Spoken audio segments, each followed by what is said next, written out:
কলকাতা টিভিতে আপনাদের সকলকে স্বাগত। আপনাদের সঙ্গে রয়েছে আমি অঙ্কুর। শুরু করছি বাংলা বলছে। নন্দীগ্রামের উত্তপ্ত হয়ে উঠল সেখানে নির্বাচনের ঠিক দুদিন আগে, এবং এই এখনো পর্যন্ত এই নির্বাচনে আমরা প্রথম মৃত্যু দেখলাম সেই দিক থেকে।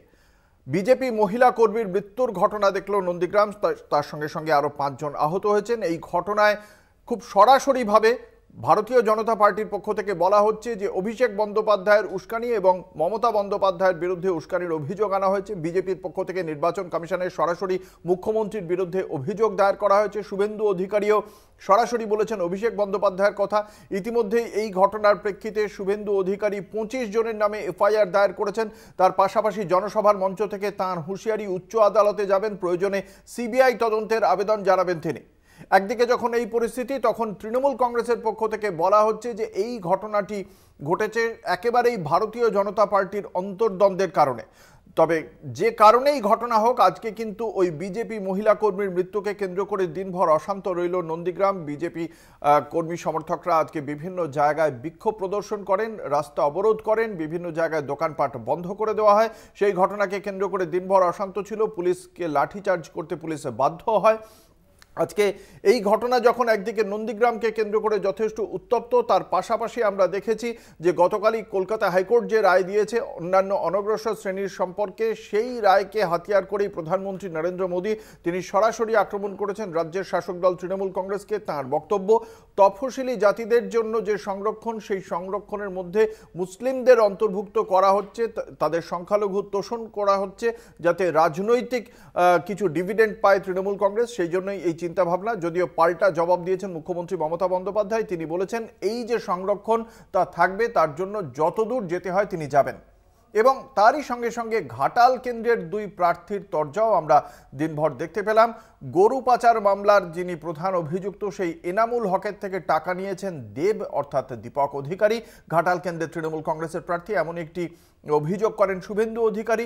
পাল্টা জবাব দিয়েছেন দীপক অধিকারীও, এবং সেখানে তিনি তার দুপক্ষই তাদের যে লেজার বুকের যে আয় ব্যয়ের যে হিসাব রয়েছে, সেই হিসেব তুলে দিয়েছেন একেবারে পাবলিক ডোমেনে। ফলে এই সমস্ত বিষয় নিয়েই আজকে দিনভর চর্চা চলল।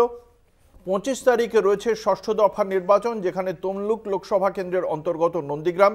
সেখানে আজকে শুভেন্দু অধিকারী তিনি সরাসরি থানায় পৌঁছে গিয়ে আজকে একেবারে সরাসরি থানার আইসির ওপর হম্বিতম্বি করলেন এবং কেন্দ্রীয় বাহিনীর সঙ্গেও তিনি কথা বলেছেন। কি বলেছেন শুভেন্দু অধিকারী আমরা একবার শোনাবো দর্শকদের। থানায় পৌঁছে গিয়েছিলেন, নন্দীগ্রাম পুলিশ স্টেশনে পৌঁছে যান শুভেন্দু অধিকারী। আমরা একবার শোনাবো দর্শকদের শুভেন্দু অধিকারী নন্দীগ্রাম পুলিশ স্টেশনে পৌঁছে গিয়ে সেখানে কেন্দ্রীয় বাহিনী বা সেখানে যারা পুলিশ কর্মী রয়েছেন তাদের সঙ্গে কি কথা বলেছেন।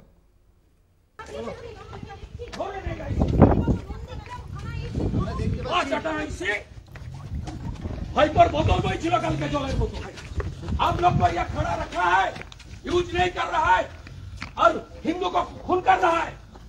शेड्यूल कास्ट को खून कर दिया, लेडीज को 56 ईयर्स ओल्ड। ये सब टीएमसी का ऑफिस है। आप लोग कश्मीर को सीधा कर दिया, बंगाल को सीधा कर दीजिए। शेड्यूल कास्ट हमारी माँ को खत्म कर दिया। रुथिबा लाड़ी 56 ईयर्स ओल्ड, एससी दलित वोमेन, और मोदी जी का सपोर्टर है, इसलिए ये लोग यूज नहीं करेगा। आप हेडक्वार्टर में बात कीजिए, डीआईजी साहब के साथ बात कीजिए, आपका सीओ के साथ बात कीजिए, एरिया का पोजीशन लीजिए और गुंडा को भगाइए। जो खून किया वो आईसी के साथ मीटिंग करके किया है कुछ देर पहले हालरा जी का लीडरशिप में। একটু আগে খুনির সঙ্গে ম্যাডাম মিটিং করেছে, এই আইসি মিটিং করেছে খুনির সঙ্গে, আলরাজির সঙ্গে দেখাচ্ছি মজা। সরাসরি অভিযোগ, আইসির সঙ্গে যারা খুনি তারা বৈঠক করে গিয়েছিল, এই অভিযোগ শুভেন্দু অধিকারীর। এই অভিযোগ সম্পর্কে কি মনে করেন রাজনৈতিক দলের মুখপাত্ররা? ইতিমধ্যেই আমাদের সঙ্গে যোগ দিয়েছেন 2 রাজনৈতিক দলের বিশিষ্ট মুখপাত্র। দর্শকদের সঙ্গে পরিচয় করিয়ে দেবো। আমাদের সঙ্গে রয়েছেন প্রদেশ কংগ্রেসের মুখপাত্র সুস্মিতা বিশ্বাস, আমাদের সঙ্গে রয়েছেন সিপিআই এর মুখপাত্র রাজনীল মুখোপাধ্যায়। আপনাদের দুজনকেই কলকাতা টিভির পক্ষ থেকে স্বাগত জানাই। আমি প্রথমে আসবো সুস্মিতা বিশ্বাসের কাছে। শুভেন্দু অধিকারীর এই অভিযোগ সম্পর্কে কি ধারণা আপনাদের? দেখুন, কালকে রাত্রিবেলা যে ঘটনাটা ঘটেছে, একজন মহিলাকে কুপিয়ে খুন করা হয়েছে, সে কোন দলের আমি সেটা পরের প্রশ্ন আমার কাছে তিনি বাংলার একজন নাগরিক, সারা ভারতবর্ষের একজন নাগরিক, তিনি একজন মহিলা, তিনি একজন মা, এটা হচ্ছে তার সবচেয়ে বড় পরিচয়। অবশ্যই অবশ্যই সে বিজেপির কর্মীর মা না কার মা আমি তাতে যাচ্ছি না, তিনি আমাদের মা জাতির একজন। তাকে এইভাবে মারা হয়েছে, এটা সত্যিই খুব দুঃখজনক। এবং এরকম ঘটনা কেন ঘটবে এটা সবচেয়ে বড় প্রশ্ন, কারণ আমরা তো চেয়েছিলাম। শুভেন্দু অধিকারীর বক্তব্য, খুনিরা আইসির সঙ্গে মিটিং করেছে। খুনিরা আইসির সাথে মিটিং করেছে কিনা দেখুন, শুভেন্দু অধিকারী না ওই হাওয়ায় এক একটা বল ছেড়ে দেয়। যেমন টেন্টেটিভ ডেটগুলো, এই এত তারিখে 12ই ডিসেম্বর এই হবে, 21শে ডিসেম্বর এই হবে, 24শে ডিসেম্বর এই হবে, এই যে হাওয়ায় যে বলটা মারে। যেমন আজকে 23 তারিখে দেবের, এটা প্রকাশ করবো অনেকদিন আগে বলে দিয়েছি। হ্যাঁ, তা সুতরাং কিছু কিছু টেন্টেটিভ ডেট দেয় ও, এবং টেন্টেটিভ কিছু ঘটনাকেও তুলে নিয়ে আসে, যেই ঘটনাগুলোকে ও পরবর্তী ক্ষেত্রে কিছু কিছু জায়গায় সত্য প্রমাণিত হয়, কিছু কিছু জায়গায় সত্য প্রমাণিত হয় না। সুতরাং এটা কতটা সত্য আমাদের কাছে কিন্তু এটা একটা প্রশ্ন আছে। তার কারণ হচ্ছে আইসির সাথে আদৌ এরা মিটিং করেছে কিনা, যদি করে থাকে তার কি প্রমাণ? এই ঘটনা সম্পর্কে তৃণমূল কংগ্রেসের একরকম বক্তব্য, বিজেপি না, একটা সবচেয়ে অদ্ভুত ব্যাপার। আপনারা কি মনে করেন এটা মানে এটা তৃণমূল কংগ্রেস এই হামলা চালিয়েছে? সবচেয়ে অদ্ভুত দেখুন, যার পরিবারের লোক মারা গেছে, যার মানে তার যে ছোট ছেলের বউ, তিনি বলছেন আমার ভাসুর মৃত অবস্থায় হসপিটালে ভর্তি, আমার শাশুড়িকে মেরেছে তৃণমূলের লোকেরা, কারণ আমার ভাসুর আগে তৃণমূল করতো, 2 বছর ধরে ছেড়ে বিজেপি করছে, তাই তাকে মারা হয়েছে। সবচেয়ে অদ্ভুত ব্যাপার, আমি এইটাও অবাক হয়ে যাচ্ছি অঙ্কুর, বলছে আজকে মানে তৃণমূলের নেতারা, রাজীব বন্দ্যোপাধ্যায়, তিনি বলছেন আমাদের এখানে ফ্ল্যাগ বাঁধার লোক নেই, শাসক দলের নাকি ওই এলাকায় ফ্ল্যাগ বাঁধার লোক নেই, ওই এলাকায় নাকি শাসক দলের এজেন্ট বসানোর ক্ষমতা নেই। তাহলে চিন্তা করুন শুভেন্দু অধিকারী। আপনারা জানিয়ে রাখি, যে কথা রাজীব বন্দ্যোপাধ্যায় বলছেন আজকে কিন্তু খানিকটা সে কথা স্পষ্ট হয়েছে, প্রতীয়মান হয়েছে। রাজীব বন্দ্যোপাধ্যায় এবং পার্থ ভৌমিক তারা গিয়েছিলেন আজকে নন্দীগ্রামে, সেখানে গিয়ে তাদের গো ব্যাক স্লোগান শুনতে হয়েছে। তাহলে কি সেই বক্তব্যটা কি? না, গো ব্যাক স্লোগান হয়তো শুনতে হয়েছে, তার কারণ হচ্ছে এইটা একটা রাজনীতির এখন পটভূমিকা, নতুন পটভূমিকা তৈরি হয়েছে, যে যাকে পাচ্ছে গো ব্যাক স্লোগান দিচ্ছে। আমি আসি, রাজনীতির মুখপাত্র আজকে যেরকম সিপিআই এর মুখপাত্র, বুঝতে পারলাম তাতে গো ব্যাক স্লোগান হতে পারে। আমি দেখি তাদের কি মূল্যায়ন এই ঘটনা সম্পর্কে। যিনি মারা গেছেন তিনি একজন বাংলার নাগরিক, তিনি মায়ের মতন। যে হত্যাটা হয়েছে একদম উচিত নয়, এটা ভোটের সময় এইসব ঘটনা খুবই নিন্দনীয় ঘটনা। পুলিশ প্রশাসন আইন নিজের মতো করে ব্যবস্থা নিয়ে যারা খুন করেছেন তাদেরকে ধরবে। আমার একটা জায়গাতেই অবজেকশন, প্রথম অবজেকশনটা কোথায়? শুভেন্দুবাবু লিডার অফ দি অপোজিশন, বিরোধীদের নেতা, প্রথম স্টেটমেন্ট যখন উনি দাঁড়িয়ে বলছেন হিন্দু, এই ওয়ার্ডটাতে আমার অবজেকশন, আমার অন্য জায়গাতে অবজেকশন নেই। উনি হিন্দু কোডটা কেন করছেন? আজ মুসলমান যদি মারা যেত উনি বলতেন তো এই ভাষাটা, আর যদি খ্রিস্টানের যদি কেউ হতো, এইটা কেন, এই কোডগুলো কেন আসবে? একটা লিডার অফ দ্য অপোজিশনের কাছ থেকে এরকম কোড এক্সপেক্টেড নয়। আমি আবার বলছি, যা ঘটনা ঘটেছে খুবই নিন্দনীয় ঘটনা, কিন্তু আবার উনি যখন আরেকটা মন্তব্য করছেন তারা নাকি আইসি সাহেবের ঘরে বসে তারা মিটিং করছে খুনিরা, উনি কি প্রমাণ দিতে পারবেন? এই স্টেটমেন্টগুলো কিন্তু উনি নিজে করছেন। উনি কিন্তু আবার বারবার বলে দেওয়া হচ্ছে অপোজিশনের লিডার, উনি নিজেকে বলছেন উনি he has the power of a chief minister. এটা কিন্তু সংবিধান, ক্যাবিনেট মিনিস্টারের ওনার পাওয়ার আছে। তো সেখানে ক্যাবিনেট মিনিস্টার যখন পাওয়ার আছে, তার দাঁড়িয়ে এরকম একটা স্টেটমেন্ট, একটা থানার মধ্যে দাঁড়িয়ে এরকম একটা স্টেটমেন্ট, ইট ইজ আনএক্সপেক্টেড। আরেকটা জায়গা আনএক্সপেক্টেড, যেই ঘটনা ঘটেছে আপনারা দেখতে পাচ্ছেন সেই ছবি যেখানে কেন ঘটেছে, কিভাবে ঘটেছে, এটা উচিত ছিল ইমিডিয়েট ওয়েতে তদন্তটা শুরু করে দেওয়া। 17 ঘন্টা পরেও কিন্তু নন্দীগ্রাম আজকে উত্তপ্ত হয়ে আছে। 25 তারিখ কিন্তু ভোট, এটা মাথায় রাখতে হবে। অবশ্যই আমরা এই আলোচনায় থাকবো, একটা ছোট্ট বিজ্ঞাপনী বিরতিতে যেতে হবে, বিরতির পর আবারও ফিরে আসছি, সঙ্গে থাকুন। ফিরে এলাম বিরতির পর, আপনারা দেখছেন বাংলা বলছে, আপনাদের সঙ্গে রয়েছে আমি অঙ্কুর। ইতিমধ্যেই আমাদের সঙ্গে এই আলোচনায় যোগ দিয়েছেন আরো দুজন বিশিষ্ট অতিথি, দর্শকদের সঙ্গে তাদের পরিচয় করিয়ে দেবো। আমাদের সঙ্গে রয়েছেন রুবি মুখোপাধ্যায়, রাজ্য বিজেপির মুখপাত্র রুবি মুখোপাধ্যায়, এবং আমাদের সঙ্গে রয়েছেন বসুন্ধরা গোস্বামী, তৃণমূল কংগ্রেসের মুখপাত্র। আপনাদের দুজনকেই কলকাতা টিভির পক্ষ থেকে স্বাগত জানাচ্ছি।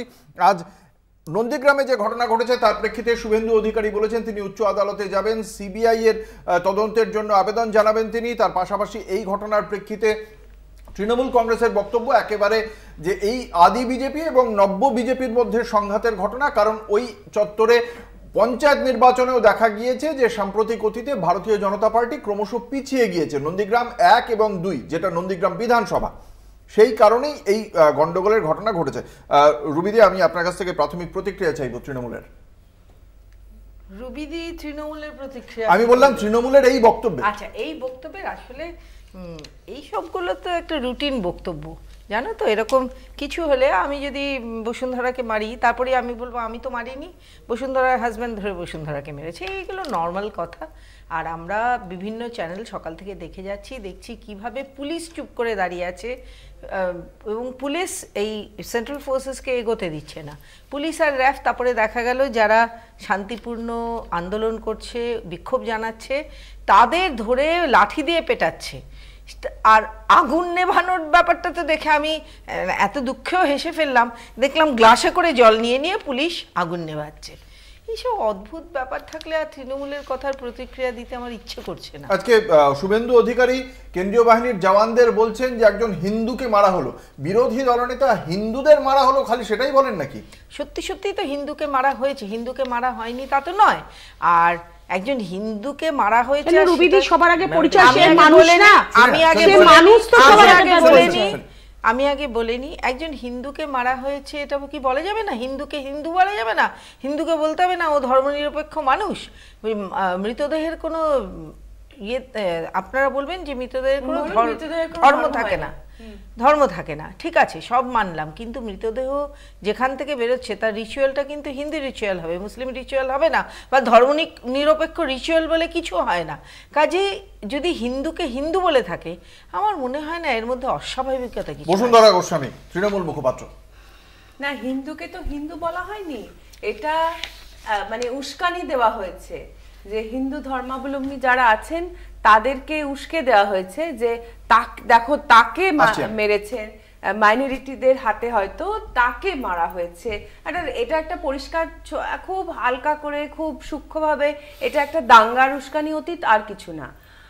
আর অভিষেক বন্দ্যোপাধ্যায় যে কথা বলেছিলেন, শুভেন্দু অধিকারী বলছেন তার ঠিক এই কথাটাই আমি বলতে যাচ্ছিলাম।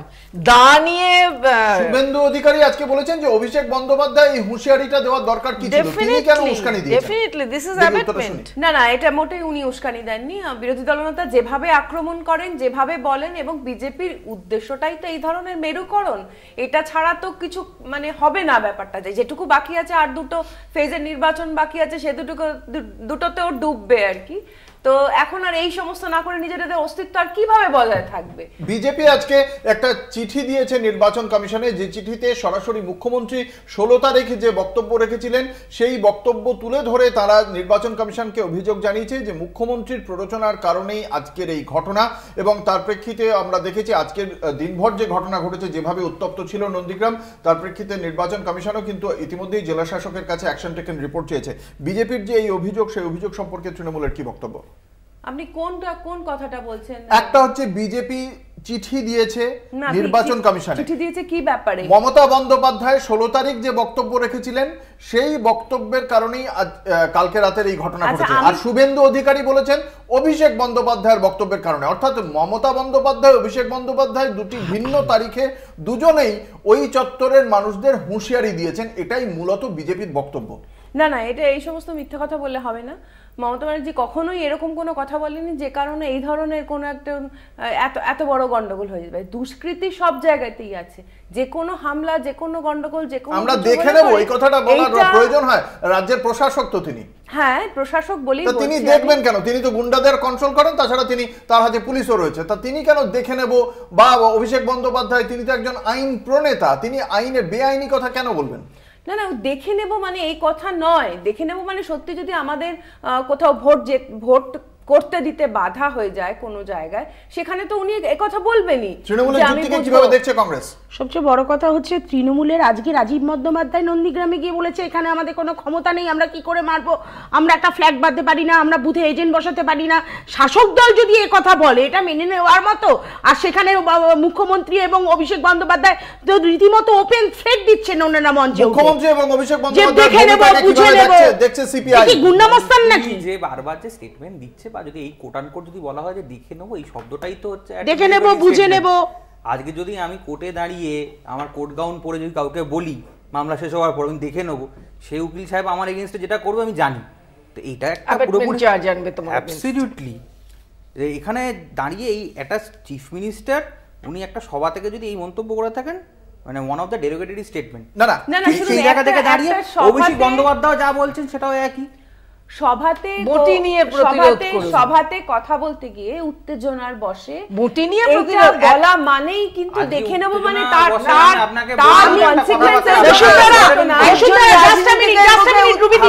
আমরা যিনি মুখ্যমন্ত্রী বলছেন কিংবা একজন সাংসদ যখন মঞ্চে দাঁড়িয়ে বলছেন উত্তেজনা প্রণত, তিনি এই কথা বলতে পারেন না। তিনি দায়িত্ববান একজন, তিনি দায়িত্ববান হওয়া উচিত অনেক বেশি জনগণের কাছে। রাজনৈতিক ভাবে ভোটের যে অঙ্ক বা ভোটের যে পরিমাণ আমাদের পক্ষে আসবে দেখে নেওয়া বলতে এটাকেই বোঝায়। দেখে নেওয়া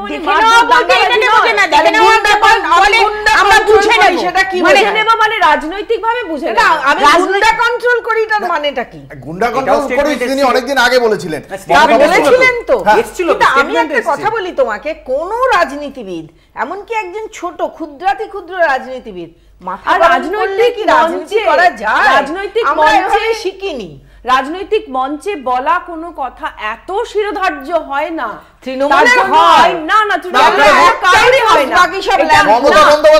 তার মানে আপনি যেটা বলছেন যে রাজনীতির মঞ্চে যে কথাগুলো বলেন সেটাকে শিরোধার্য করা উচিত নয়, তাই তো? সব সময় সমস্ত কথা, সমস্ত মানে মমতা বন্দ্যোপাধ্যায় বা অভিষেক বন্দ্যোপাধ্যায় এই যে বিভিন্ন মঞ্চে ঘুরে প্রতিশ্রুতি দিচ্ছেন, সেই প্রতিশ্রুতিটা আমরা ধরবো না, তাই তো?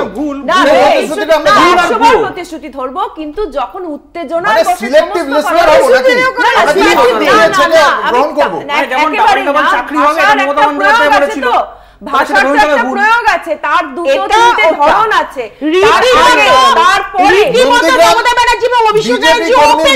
কেন্দ্র করে ভোটের আবহে এই মুহূর্তে নন্দীগ্রাম দুপক্ষের বক্তব্য আমরা রাখলাম, আপনারা শুনলেন, মূল্যায়ন আপনাদের। ভোটের দিন সেটা ইভিএম এ কিভাবে প্রতিফলিত হবে তার সিদ্ধান্ত আপনারাই নেবেন। আমরা এই আলোচনায় তো ছিলাম, তার পাশাপাশি আজকে অন্যান্য যে ইস্যুগুলো আপনাদের সামনে নিয়ে আসবো বলে আগেই জানিয়েছিলাম, সেই অন্যান্য অনগ্রসর শ্রেণী নিয়ে প্রধানমন্ত্রী নরেন্দ্র মোদী এবং মুখ্যমন্ত্রী মমতা বন্দ্যোপাধ্যায় কি বলেছেন সেই আলোচনায় আসবো। তার আগে একটা ছোট্ট বিরতি, সঙ্গে থাকুন। ফিরে এলাম বিরতির পর, আপনারা দেখছেন বাংলা বলছে। আমরা বলেছিলাম ওবিসি চর্চায় যাব, কিন্তু আজকে সন্ধেবেলায় যে ঘটনা ঘটলো সেই বিষয়টি চর্চার মধ্যে না আসলে হয়তো সামান্য ত্রুটি থেকে যাবে। সেই কারণেই জানিয়ে রাখি, আজ সুকান্ত মজুমদার রাজ্য বিজেপির সভাপতির সঙ্গে, যাকে আমরা সবসময় দেখেছি বিভিন্ন রাজনৈতিক আন্দোলনে, বসিরহাটে সরস্বতী পুজোর সময় যখন যথেষ্ট উত্তপ্ত সন্দেশখালী, সেই সময় গাড়ির বনেটে সুকান্ত মজুমদারের পাশে আমরা দেখতে পেয়েছিলাম সিরিয়া পারভিনকে। বসিরহাটের বিজেপির জেলা সাধারণ সম্পাদক মণ্ডলীতে তিনি ছিলেন। সেই সিরিয়া পারভিন তিনি আজকে যোগদান করেছেন তৃণমূল কংগ্রেসে, এবং আজকে শশী পাঁজার সঙ্গে বসে সাংবাদিক সম্মেলনে তিনিও বেশ কিছু গুরুত্বপূর্ণ অভিযোগ এনেছেন। কি সেই অভিযোগ? সাম্প্রতিককালে যে ধর্ষণের যে অভিযোগ উঠেছিল, সেই ধর্ষণের অভিযোগ সম্পর্কে সিরিয়া পারভিন তিনি কি বলছেন শোনাবো। সন্দেশখালীর পথে ওই রাতে রওনা দিলাম। যেতে যেতেই তো অর্ধেক নয়, সম্পূর্ণভাবে জেনে গেলাম যে এটা ঘটানো, আমাদের তৈরি করা। সেটা প্রমাণ আছে, আস্তে আস্তে আপনারা জেনে যাবেন। আমি প্রমাণ না নিয়ে প্রথমেই বলে দিয়েছি, প্রমাণ না নিয়ে কোনো কথা বলছি না। এবং ওই দিন যে ঘটনা ঘটবে, যার সঙ্গে ঘটবে সে নিজেও জানতো যে আমার সঙ্গে আজ এই ঘটনাটা ঘটবে। সঙ্গে আরও একজন মহিলা, সেও জানতো, সেটাও আমি প্রমাণ দিয়েছি। আস্তে আস্তে আপনাদেরকে জানাবো। আমি স্পটে যখন পৌঁছালাম, তাকে বিধ্বস্ত দেখে মনে হচ্ছিল যারা অ্যাটাক করেছিল পরিকল্পিতভাবে তাকে তো বিধ্বস্ত করবে। আমি আসবো প্রথমে ভারতীয় জনতা পার্টির কাছে, কি বলবেন? প্রমাণটা কেন ভাই আস্তে আস্তে দেব? আজকেই দিলে তো হতো। ইলেকশনের পরে আর প্রমাণ দিয়ে আমাদের লাভটা কি? প্রমাণটা দিক। আর এই ব্যাপারটা এখনো হাইকোর্টে রয়েছে। আপনাদের দলের এত না, এই যে আমি আমাকে তুমি যদি কথা বলতে না দাও তাহলে হবে না। আর এই যে ভিডিওটা যে ফেক, তার জন্য এটা অলরেডি ইয়েতে চলে গেছে, ল্যাবরেটরিতে চলে গেছে, ফরেনসিক ল্যাবরেটরিতে চলে গেছে এটাকে প্রমাণ করার জন্য। কেউ ঘোষণা করেনি, এখনো ঘোষণা করেনি তো, গেছে। কেননা হাইকোর্ট বলেছে এটাকে একটা টেস্ট করা হোক। গেছে, ওটা গিয়ে আসুক, তারপরে দুধ কা দুধ পানি কা পানি হয়ে যাবে। তার আগে থেকে আমি তো আপনাদের দল থেকে এরকম ভাবে তৃণমূল কংগ্রেসে চলে গেল? যেতেই পারে, যে টাকা পাবে সে চলে যাবে। টাকা পেয়েছে, কোটি কোটি টাকা চলে গেছে, এখানে টাকা পাচ্ছে। তার মানে কি অর্জুন সিং আপনাদের দলে আসার জন্য প্রচুর টাকা পেয়েছে? না, অর্জুন সিং কিন্তু একবারে পরিষ্কার বলে দিয়েছিল, আমাকে টিকিট দাওনি, আমি চলে যাচ্ছি, এটা কিন্তু বলে দিয়েছে। এই যে নতুন যে শ্লীলতাহানির অভিযোগের প্রেক্ষিতে কিন্তু এই বক্তব্য, সেই যে আমরা যে গঙ্গাধর কয়ালের ভিডিও আগে আমরা দেখেছিলাম, যেটা অভিষেক বন্দ্যোপাধ্যায় বলেছিলেন, বা তারপরে আমরা দেখেছিলাম রেখা পাত্র, মাম্পি দাস, ওদের যে ভিডিও, সেই ভিডিও নয় কিন্তু এই যে নতুন যে 15 তারিখের যে অভিযোগ, তার কথা কিন্তু বললেন এই ব্যক্তি। হ্যাঁ, সেটাই তো বলছি যে আপনি যে আপনার হাতে যখন সমস্ত প্রমাণগুলো আছে, প্রমাণগুলো সামনে আনুন, আমরা তো দেখতে চাইছি। আমরা তো বলছি না যে কি বলবে তৃণমূল কংগ্রেস। না, ভালো হয়েছে যে উনি জয়েন করেছেন, উনি সত্যি কথা বলবেন বলেই জয়েন করেছেন। ওখানে গিয়ে বিজেপি যে ধরনের টালমাটাল একটা পরিস্থিতি সৃষ্টি করার চেষ্টা করেছিল, আস্তে আস্তে তো সত্যি ফেক ভিডিও দিয়ে, কিছু স্বীকারোক্তি দিয়ে, অডিও দিয়ে সেটা বেরিয়ে আসছে যে হ্যাঁ হ্যাঁ স্বীকার করছে ওরা ফেক ভিডিও, সেসব দিয়ে যেভাবে, মানে না আমি অভিযোগটার কথা বলছি, গঙ্গাধরের ভিডিও ফেক নয়, সেটা আপনি যে ল্যাবেই পাঠান না কেন সেটা সত্যিটাই বেরোবে, কারণ ওর কথাগুলো অন্য যে অডিওগুলো বেরিয়েছে সেগুলোর সঙ্গে কোরোবোরেট করছে। আর ওখানে মহিলারা তো দলে দলেই বলছেন যে আমাদের দিয়ে এটা করানো হয়েছে, আমাদের টাকা পয়সা দিয়ে এটা করানো হয়েছে, এটা নতুন কিছু না। আর খুব উত্তাল হলো মিডিয়া মাম্পির জামিন নিয়ে। হ্যাঁ, দেখুন মাম্পির জামিন কিন্তু কেসটা যখন রেজিস্টার্ড হয়েছিল, সেই কেসটা একটা ভুল ধারাতে রেজিস্টার্ড হয়েছিল।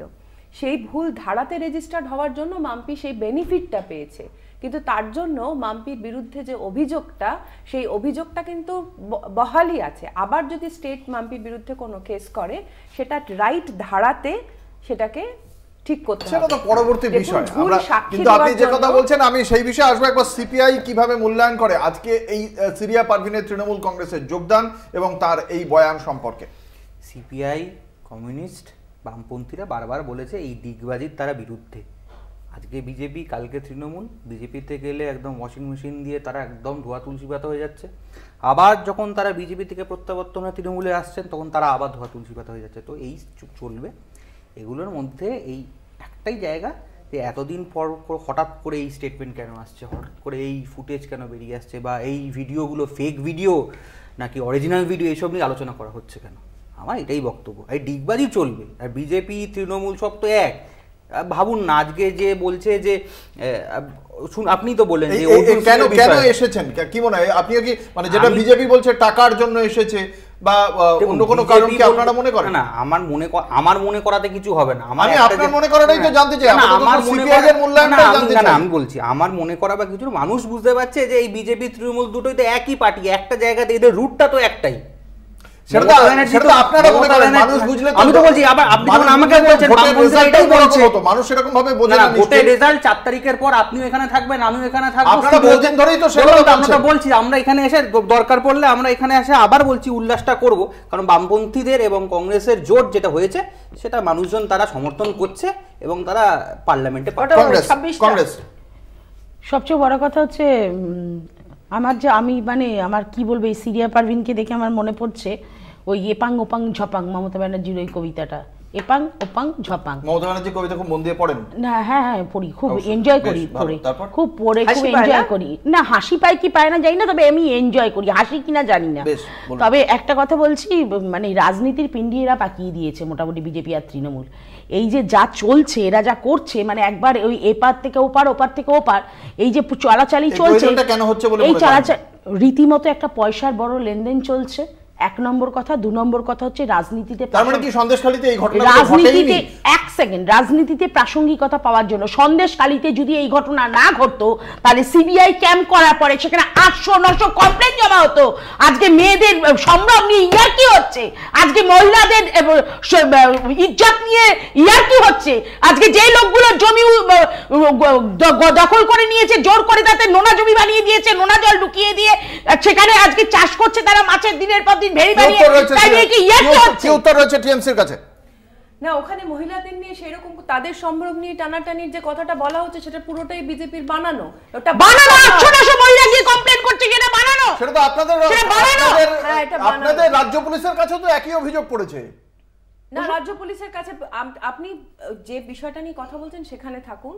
যেটা সন্দেশখালী নিয়ে এই মুহূর্তে যে শাহজাহান সে মেয়েদের ডেকে নিয়ে সে করতো এই সমস্ত যে কথাগুলো বলা হচ্ছে এগুলো তো ফ্যাক্ট নয়, এগুলো বাস্তব নয়। বিভিন্ন মহিলারা বলছেন, ভিডিওতে বেরিয়ে আসছে, অডিওগুলো বেরিয়ে আসছে।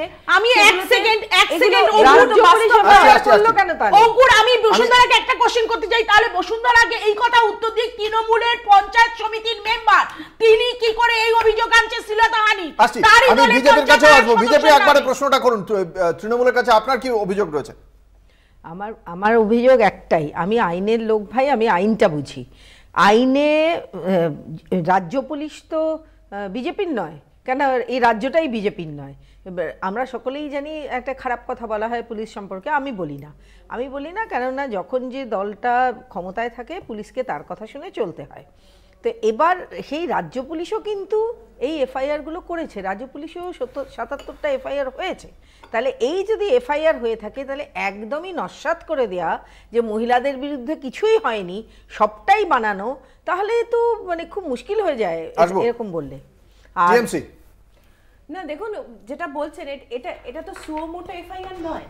এটা তো কেউ যদি অভিযোগ করেন তখন তো পুলিশকে সেই অভিযোগটা নিতে হবে, পুলিশের তদন্ত হবে, তদন্ততে বোঝা যাবে যে এটা সত্যি সত্যি তৈরি হয়েছে, কিছু পাঠিয়ে দেওয়া হতো প্রথমে। সেই যখন তদন্ত হবে তখন বোঝা যাবে। প্রাইমা ফেসিতে যদি দীর্ঘদিন যে অভিযোগ নেয়নি সেটা অস্বীকার করেন? হ্যাঁ, 100 বার অস্বীকার করি, কারণ অভিযোগ দায়ের করার নানান রকম আপনি অস্বীকার করছেন, দলগতভাবে রাজ্য পুলিশ অস্বীকার করছে না। আমি আপনার উত্তর চাইবো। না, রাজ্য পুলিশ অস্বীকার করলে, রাজ্য পুলিশ নিজে বলেছে যে দীর্ঘদিন কিছু নেওয়া হয়নি, আমরা জানতাম না, এবং তার প্রেক্ষিতে যখন আমাদের কাছে অভিযোগ জমা পড়েছে তার প্রেক্ষিতে শেখ শাহজাহান যে জমি অধিগ্রহণ করেছিল সেই জমি আমরা ফেরত দিয়ে দিয়েছি, এবং একটা মাঠ অধিগ্রহণ করে নিয়েছিল জোর করে বলপূর্বক সেই মাঠ ফেরত দিয়ে দেওয়া হয়েছে। আপনি কি করে বলছেন ফেরত দেওয়া মানে মেনে নিয়ে যে ওরা করেছে? প্রথমে আগে বলুন, ওখানে প্রথমে জমি নেওয়া হলো, তারপর ওখানে ভেড়ি বানিয়ে দেওয়া হলো জমিকে, এই সমস্ত প্রথম অভিযোগটা এইভাবে শুরু হলো। তারপরে চলে এলো ওখানে মহিলাদের সম্ভ্রম নিয়ে আলোকপাত করতে চাইছিলেন, বলুন রাজনীল। আমি একটা জায়গাতেই বলছি, রাজ্য পুলিশ কোনো দলের কোনো প্রতিনিধি হতে পারে না। আমি বলছিলেন একটা জায়গা, জাস্ট এটা আমার, এটা মানে এটা আমি আমার জায়গা থেকে বলছি, আমি পুলিশের ঘরে বড় হয়েছি তো আমি জানি। সেকেন্ড হচ্ছে যে কোর্টের মধ্যে কি ভৎসনা, মানে রাজ্য সরকারের যারা এমপ্যানেল লয়ার তারা শুনেছে। এবার এখানে খুব ডুয়াল স্ট্যান্ড চলে আসছে। তৃণমূল কংগ্রেসের মুখপাত্র একটা কথা বলছে, উকিল ম্যাডামরা ওখানে গিয়ে একটা কথা বলছে। তাহলে কোনটা সঠিক সেটা ধরতে হবে, যে আদেও সন্দেশকারীতে এরকম কোনো ঘটনা ঘটেছিল কিনা, এফআইআর নেওয়া হয়েছিল কিনা, বা উনি যেগুলো বলছেন সেগুলো সঠিক। শিবু হাজরাকে কোন চার্জে তাদের মতো করে মূল্যায়ন করবেন, তাদের মূল্যায়নের দিকেও আমাদের অবশ্যই নজর থাকবে। একটা ছোট্ট বিজ্ঞাপনী বিরতির সময় হয়েছে, ফিরে আসছি ব্রেকের পর, সঙ্গে থাকুন। ফিরে এলাম বিরতির পর, আপনারা দেখছেন বাংলা বলছে, আপনাদের সঙ্গে রয়েছে আমি অঙ্কুর। রাজনৈতিক উদ্দেশ্যে মুসলিম সংখ্যালঘু শ্রেণীকে, তাদেরকে তফসিলি জাতিদের জন্য অন্যান্য অনগ্রসর শ্রেণীর যে ওবিসি যে কোটা রয়েছে তার মধ্যে অন্তর্ভুক্ত করা হচ্ছে, এমনটাই অভিযোগ। এবং সেই যে বক্তব্য রাখা হয়েছে কলকাতা হাইকোর্টের পক্ষ থেকে, তাকেই রাজনৈতিকভাবে হাতিয়ার করেছে ভারতীয় জনতা পার্টি। প্রধানমন্ত্রী নরেন্দ্র মোদী কি বলেছেন আমরা প্রথমে শোনাবো। बंगाल की हाईकोर्ट का जजमेंट आया है और बंगाल में भी इंडी जमात का एससी, एसटी, ओबीसी के आरक्षण के खिलाफ उनका जो षड्यंत्र है, आरक्षण विरोधी उनकी जो मानसिकता है, उसका भंडा फूट गया है। बंगाल में इन लोगों ने क्या किया? बंगाल में इन लोगों ने मुसलमानों को रातों रात ओबीसी के सर्टिफिकेट दे दिया था। जो आरक्षण ओबीसी को मिलना चाहिए वो सारा का सारा मुसलमानों को, और वो भी घुसपैठियों में बांटा जा रहा था। हाईकोर्ट ने बंगाल में पिछले 10-12 साल में मुसलमानों को दिए सारे ओबीसी सर्टिफिकेट रद्द कर दिए। আপনারা শুনলেন প্রধানমন্ত্রী নরেন্দ্র মোদীর বক্তব্য। তিনি সরাসরি এই অভিযোগ করেছেন, যদিও মুখ্যমন্ত্রী তিনি বলেছেন যে কোর্ট খুললেই তিনি এই বিষয়ে উচ্চতর আদালতে গিয়ে আবেদন জানাবেন এবং যে সংরক্ষণ দেওয়া হয়েছে রাজ্যের পক্ষ থেকে সেই সংরক্ষণ যাতে বজায় থাকে তার জন্য তিনি যত দূর যেতে হয় যাবেন। আমি প্রথমে আসবো রাজনীল মুখোপাধ্যায়, সিপিআই এর মুখপাত্র, তার কাছে জানতে চাইবো কি অবস্থান। 2010, 2011 এবং 2013 তিনটে মামলা হয়। ফার্স্ট মামলা হচ্ছিল 2010 সালে। আমি আইনের বিষয়টা জানতে চাই, রাজনীতির বিষয়টা আসছে, পুরোটাই বলে দিচ্ছি, একটু শুনে নিন। একটা মিনিট দিলে আমার সুবিধা হয়। রাজনীতির বিষয়ে দেখুন, রাজনীতি কচকচানির মধ্যে ভট্টাচার্য লিখিতভাবে বলেছিলেন যে আমরা সংখ্যালঘু সংরক্ষণ দিতে চাই, এটা কি সাংবিধানিকভাবে তিনি বলতে পারেন?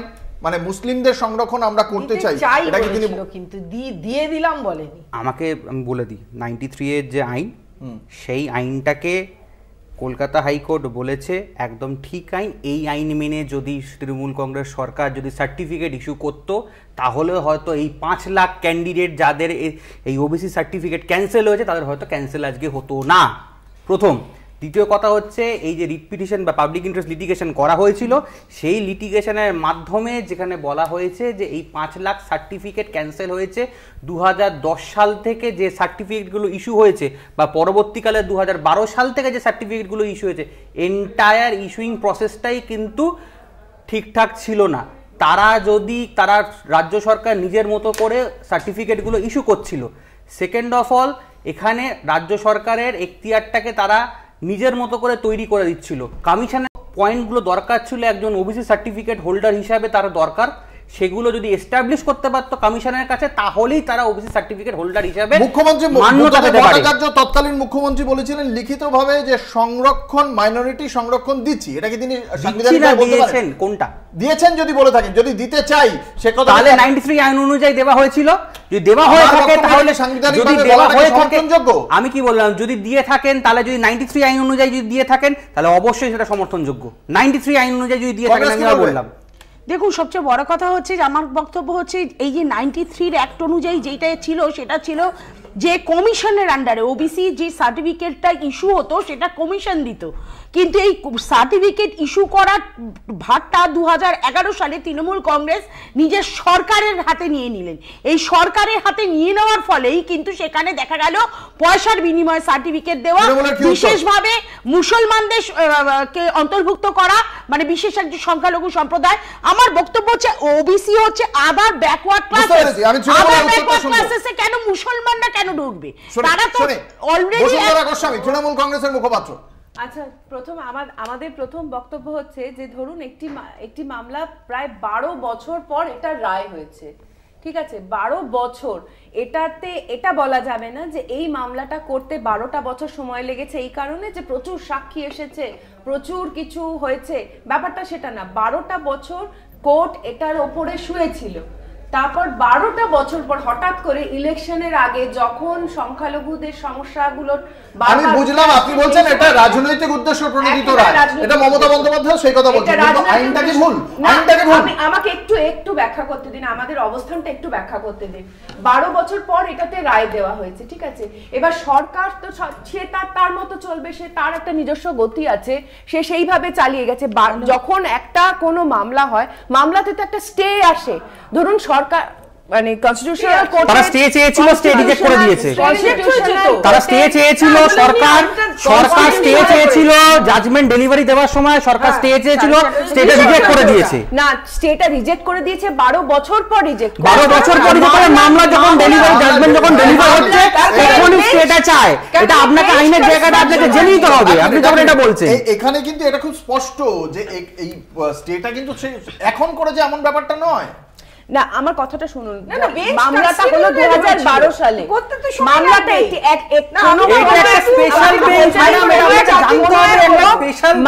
মামলা হলো 2012 সালে। আরে বলতে দিন, আচ্ছা একটু শুনুন, বুঝতে পারবেন। আপনি যেগুলো বলছেন সেগুলো ভুলভাল। শেষ করুন বসুন্ধরা, কনক্লুড করুন। 2012 সালে মামলা হলো মানে কোর্টের নজরে আনা হলো যে একটি সরকারি ব্যবস্থা আছে, সেটার ভেতরে নানান রকম ভুলভাল আছে, এই ব্যবস্থাটাকে চ্যালেঞ্জ করে একটা মামলা করা হলো।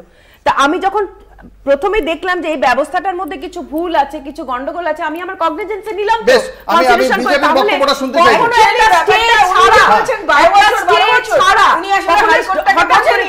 এই বেঞ্চটা আপনি প্লিজ আমরা আমাদের সময় একেবারে শেষ, আমি বিজেপির বক্তব্যটা শুনে শেষ করব। বিজেপির বক্তব্যটা শুনে শেষ করব। কনস্টিটিউটেড হয়েছিল, বেঞ্চ কনস্টিটিউটেড হলে অবশ্যই টাইম লাগে। উনি আসলে আপনি তো ব্যক্তিগত জীবনে আইনজীবী, মমতা ব্যানার্জি বলেছেন সুপ্রিম কোর্টে যাবেন, দরকার হতেই পারে সেক্ষেত্রে সুপ্রিম কোর্টে যাবেন। এবং যেদিন সুপ্রিম কোর্টে যাবেন সেদিন এই যে তপব্রত, জাস্টিস তপব্রত এবং জাস্টিস রাজেশেখর মান্থা যেটা অর্ডার দিয়েছেন, সেটাই রক্ষিত হবে বলে মনে করছেন। দেখা যাক সেই কিনা। আজকের আলোচনার সময় একেবারেই শেষ। আমাদের সঙ্গে ছিলেন রুবি মুখোপাধ্যায়, বসুন্ধরা গোস্বামী, সুস্মিতা বিশ্বাস এবং রাজনীল মুখোপাধ্যায়। আপনাদের প্রত্যেককে আপনাদের মূল্যবান মতামতের জন্য অসংখ্য ধন্যবাদ। শেষ করছি বাংলা বলছে। দেখতে থাকুন কলকাতা টিভি, রাত দিন 7 দিন।